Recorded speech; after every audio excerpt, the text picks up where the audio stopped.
Hello again, and this video is a run through on the technical skills that I used for Rock the Funky Beat live performance.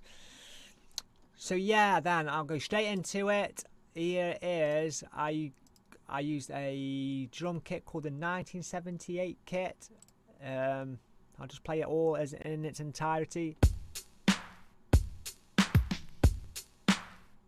The reason why I use this kit because it has a bit of an old school sound to it, and the vocal samples I use rock the funky beats. Someone in the house say yeah if you really like to rock the funky beats. That was something I remember hearing when back in the old school hip hop days. Can't remember the name, but I will put that in my reflections and I'll just write it down quick. Rock the funky beat. So yeah, it was some like 90s hip hop I do believe, and that's where that come from. And it was also, I heard it first in a drum and bass song, which was mixed with the Fugees' Ready or Not, and it was played in a hardcore set when I was about 14, 15. So that's why I remember it, and then I can remember then backtracking to actually where it come from when I was doing this project. So that gave me a bit more connection through music, man, which was cool, and connecting past stuff to now and remapping it, which was a good process to go through. And so yeah, that's the drum kit. I didn't have to process any of that sound because it was already processed through the machine. It was already inbuilt. And next I picked samples off a plugin called Absinthe. That sample and that sample, like it. I thought, oh, I like that sound. So what I did with that sound, I put it into the piano roll and put a MIDI file in. Just like that, no processing either. Didn't need to process it. I like the sound as it was. I didn't feel the need to process every sound. And then going on to the bass, and I add a MIDI file in that. I use the same key as well, so it sounds right. You know what I mean? And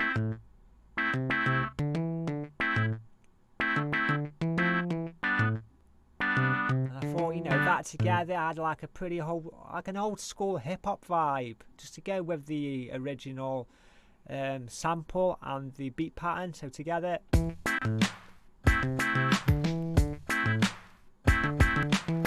And then we add in the vocal chops, what I chopped up. If you're really like, I'll play it all in its entirety. if you're really like to rock the funky beats, somebody in the house say hell yeah. Hell yeah. And I go into the sample. If I go on, If you can see where I chopped them up. If you're really like to rock the funky beats, somebody in the house say yeah. Say yeah. Rock. And that's how I did it, man. And I didn't process them either. I kept them as were, man, because I actually liked it how they were. I didn't feel the need to actually process the sound. Although I did have them on. If you're really like, But no, I actually did use in the actual thing. I did actually use beat delay and metaverb. So beat delay, I kept that right down to 1/32. Feedback halfway, and the crossover at 25%, 50% color, 25% split across the frequencies. The channels. The beat delay split over the channels, and then 50% on the mix. And the metaverb, I kept it as just generic. I liked it how it was. Kept the size, everything at 50%. Size lows and the highs, pan in the middle, and then the mix 50. I didn't really process the reverb too much. And then here we had like bleeps and blops and stuff. If I go through them, that one. See, the reason why I use them, because it reminded me of computer games from my back when I was a kid. Going back to the 90s vibe. So yeah, very, very nostalgic. And then just add some nice little blips in. A cat meow. A dog bark. Just thought it just sounded cool, man. Another blip. So that sounds like a 90s vibe to it. And a bit of a bongo drum in there as well. And play them all together. That's what we get. Go to the vocal. Oh no, I did not use any effects in it now. I remember, because it just sounded too much. I wanted all the drum and the other sound effects that you use in samples to come through. So if I used beat delay and the reverb, it was just making too much noise and filling too much space in, which there was no space to fill.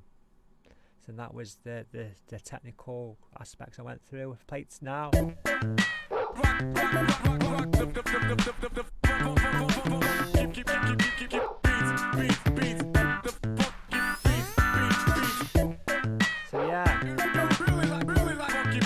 So yeah, that's how I did that one, man. And yeah, going back to childhood memories, bringing them back to the present, and using my skills, and yeah, man, that was just basically helped me. I don't know if it helped my process within the group, but it certainly helped my process in myself to get through the module and have a bit of a release. And yeah, man, just experimenting with sounds and samples and drum patterns, and seeing how I can get how I can use sound to make a certain type of vibe. And I think I managed to pull it off here.